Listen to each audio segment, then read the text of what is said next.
Chapter 12 Jinx's Night Out. The seven were getting closer to the town areas of Pureheart Valley, getting a better glimpse of the brightly lit streets awash with radiance emanating from the hung lanterns strung from window to window. The playful voices of other sweet typies faintly reached the group's ears as they grew louder with each step closer taken.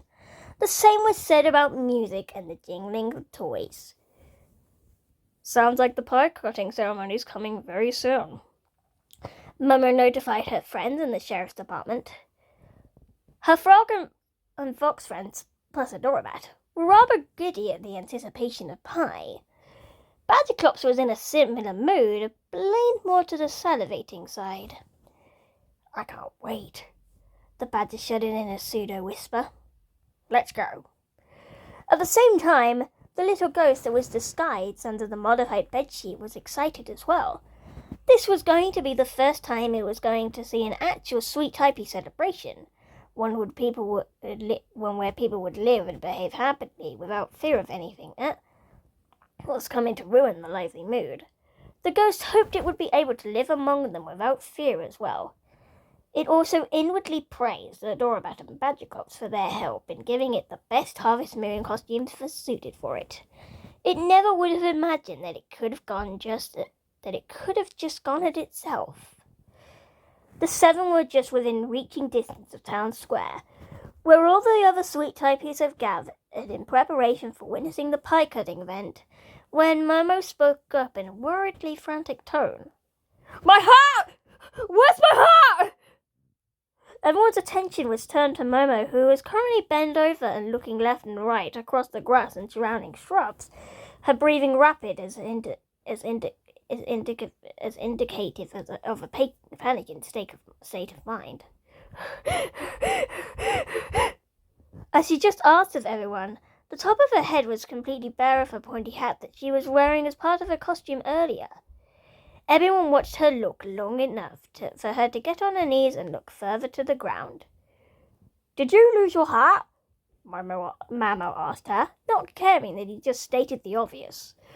Of course I lost it, Momo blurted without nary a moment to reconsider her answer. I'm absolutely sure it fell off somewhere around here. I need to find it. Momo immediately felt concerned for Momo's situation, considering how she expressed her worry about such a thing happening to her. He couldn't imagine how he'd feel if he ended up losing his sword and had to look for it in the darkness. He would definitely be much more louder and more demanding if he had to get other people to help him search. He turned to the remaining five standing behind him. Everyone, look around. Momo's hat has to be here somewhere. As everyone, both the frog fox pair and Badgerclops and Adorabat, got down to search for where Momo's hat fell, the costumed ghost floated for a bit. It looked left and right, briefly examining each of the others searching for the hat. It floated past each and every one of them to take careful examinations of the neighbouring shrubs, grass, and even a few trees. Okay, baby. And then its eyes were caught by a distinct sight. There, sitting on the grass and nestled at the base of a dark green bush, a bright yellow pointy hat was present within the leaves. Without no other reason to hesitate, the ghost picked up the hat and drifted back to where Momo was. Momo was just about to have another panicking fit when she noticed the present next to her. She looked up to see that the mysterious costumed sweet typey kid was out in front of her, holding in both hands the hat she was looking for. The ghost-dressed costumer lifted and extended the hat out to her. Momo couldn't have been happier. You found my hat? Thank you, she told the ghost happily, which made the spirit feel a little flutter in its transparent chest. Momo turned to the others who were still looking around. Everyone? She called to them and waited until she had all their attention. The hat's been found. We're all clear. Everyone let down an audible sigh of relief, especially by those who felt they had wasted enough time delaying themselves for the trip to Town Square. Momo turned back to the ghost-wearing person in front of her who was still holding a hat. Not wasting another second, she gently took the hat from the other and checked it over in her hands for any damages, stains, or any additional sticks or leaves that may have gotten on it. She turned her attention back to the hat's returner. "Thanks a lot," she said again. "I actually think you're very nice." The ghost beneath the sheet couldn't help but smile, despite no one being able to see it from the outside, feeling even more flutter on the inside. As far as it did the impossible. It got a sweet typee, a member of the living, to like it. The ghost achieved the act of kindness that proved to others and itself that it wasn't a bad ghost, that not all ghosts were bad. Conveniently, a breeze began to blow and pick up in speed shortly after returning Momo's hat, which may have told the ghost and everyone else that it was time to go to town square. It would have been smooth sailing if the wind didn't blow the bedsheet off the ghost. The ghost wasn't able to visibly react to the realization its cover was blown in front of everyone, but everyone's eyes were wide open, with shock from Momo, Momo, and the other two Candy Cup witches, and panic from Badgerclops and Adorabat, who had set up the costume for the ghost beforehand. The wind died down, leaving absolute silence hanging in the air as no one said a word or even made a sound, too engrossed in disbelief that the alleged sweet typey dressed as a ghost turned out to be a real ghost. "Ghost!" Momo shouted and pointed at said ghost. He looked absolutely alarmed and almost pulled out his sword when he remembered he couldn't harm ghosts. "Momo!" he yelled to the black cat girl, who still looked upon in front of her with an agape look on her face. "You have your wand! Get that ghost! Now!" "Sheriff, wait!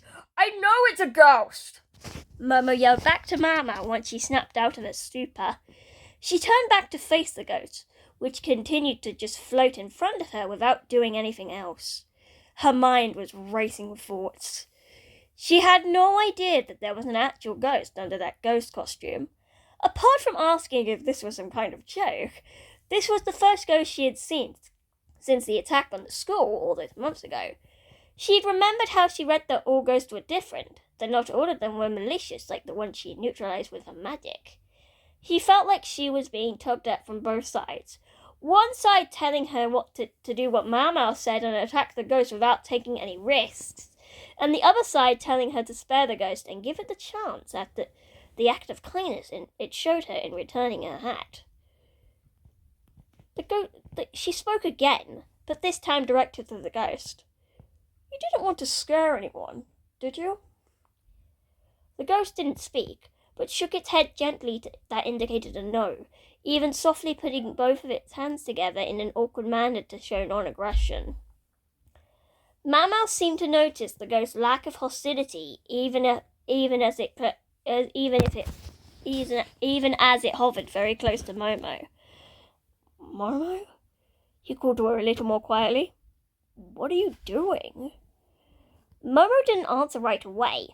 Instead, she looked at the ghost for a moment and then looked down at the hat in her hands, remembering the good deed. She looked the ghost in the eye and gave a big smile. "It's okay," she said assuredly to the spirit. "I think you make a great harvest mourner." To the ghost's surprise, Momo jumped up to place her yellow hat on top of the ghost's head, never letting her smile down for a moment. The ghost looked upon its own head curiously, wondering why the little black cat decided to give the ghost with her own hat to wear, though it did admit to itself that the hat felt quite comfortable. The bewilderment to Momo and Mama only increased, however, as he marched over to Momo and nearly got her between her and the ghost. "Okay, Momo, what's the deal here? There's a real ghost in front of us and you're not worried at all. Are we forgetting about your school incident?" Momo noticed the ghost slowly starting to look down again. "This ghost isn't like those other ones," she reasoned to the sheriff. "It's shy and kept quiet the whole time. Plus it found my hat and gave it back to me. That doesn't look malicious." "And how do we know it's not pretending, biding its time?" Mama further objected. In all likelihood, it's responsible for the toilet paper incident. Momo turned her head back to face the ghost. Did you do that? She asked the spirit in a pensive manner. The ghost hesitated, but then slowly nodded, its head lowered in shame. Momo narrowed his eyes at the spirit, approaching it steadily as though he was going to deal with it personally in some sheriff-like manner somehow, some way. But he didn't get far when he was interrupted by Momo's pirate costume frog friend running by him and directly into the ghost. Everyone was startled by how the frog boy phased right through the ghost's body and out the other side, leaving a rippling effect on said ghost. Whoa, that looks so cool, the frog remarked in amazement, even sticking his own hand through the ghost again to confirm that it still went through the ghost, even repeating the same audible invisible ripple that vibrated the ghost's form as he stuck his hand in and out again multiple times. I have no idea how you can be like this and be able to wear stuff on you at the same time. We're still talking about the ghost being the culprit of a crime. Momo politely interrupted. The frog was well aware of what the sheriff said. I know, it's not weird that kids who dress up as mummies use stuff as like toilet paper. Besides, Momo's right in that this ghost is a nice person. It was probably just an accident. But didn't we all agree to let this incident go for Harvest Moon? The little fox friend, the one dressed like a robot, interrupted with that reminder.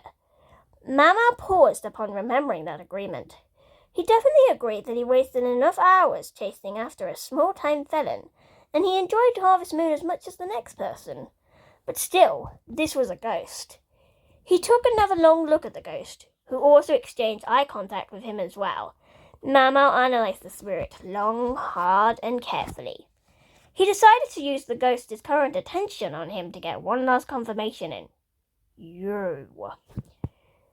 The ghost became more focused on the sheriff. Momo continued. You did put the toilet paper on those houses, right?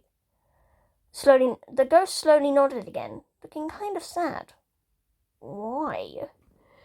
The ghost grabbed leaves off a bush and made motions with its hands, enabling Momo to deduce that it was intimidating the act of wrapping cloth around its own body.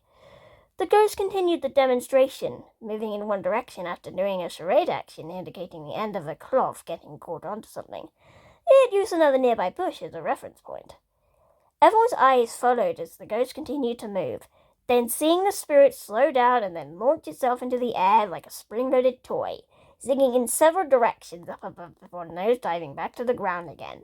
Before it made its descent, it flew with the leaves everywhere and allowed them to slowly drift down to the ground. Everyone understood the situation immediately. It's okay. Adorabat consoled the ghost, going right to its side. We know you didn't mean it.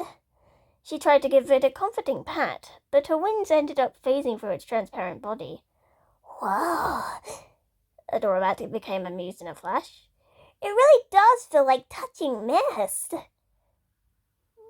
Momo? Momo gently got the sheriff's attention one more time. Momo still took a moment to gather his thoughts, analysing everything that had just transpired before him. He had just gotten the full explanation of why the incident happened the way it did, what the ghost had been doing all this time, and its true intentions. But despite having all this knowledge together in its head, he still didn't know what conclusion to come to.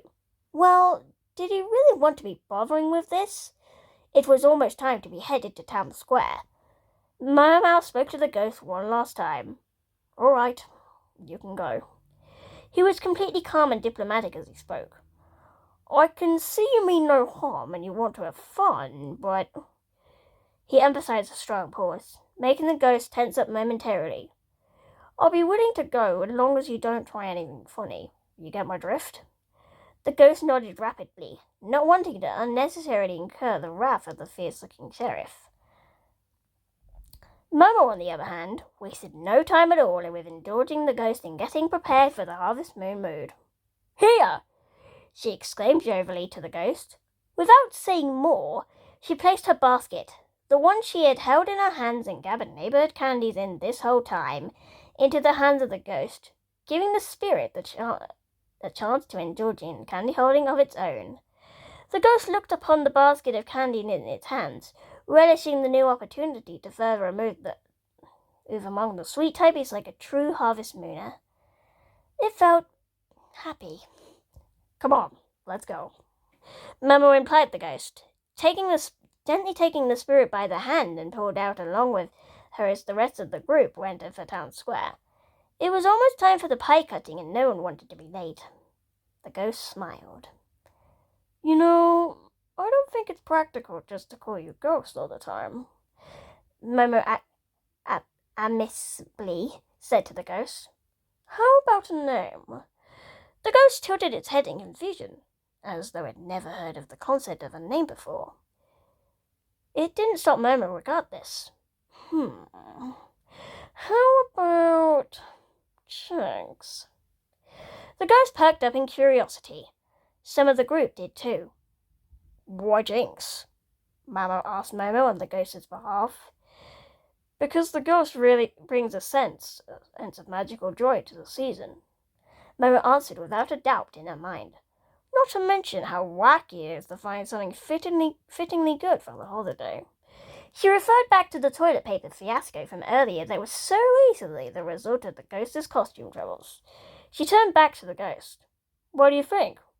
Is it okay if we call you Jinx? The ghost thought for a little bit, but then nodded at Momo with a wordless smile. Okay then, Momo responded proudly with her hands on her hips while readjusting the yellow hat atop the ghost's head. Jinx it is. The walk to town square continued. Let's go, Jinx. Wouldn't want you to miss the pie-cutting ceremony. There's a big valley-wide party after this. With that said, the ghost, now known as Jinx, followed their new friend closely. Looking up, the moon shone brighter than they thought it did before. Tonight was truly going to be a good night. Jinx really loved Harvest Moon.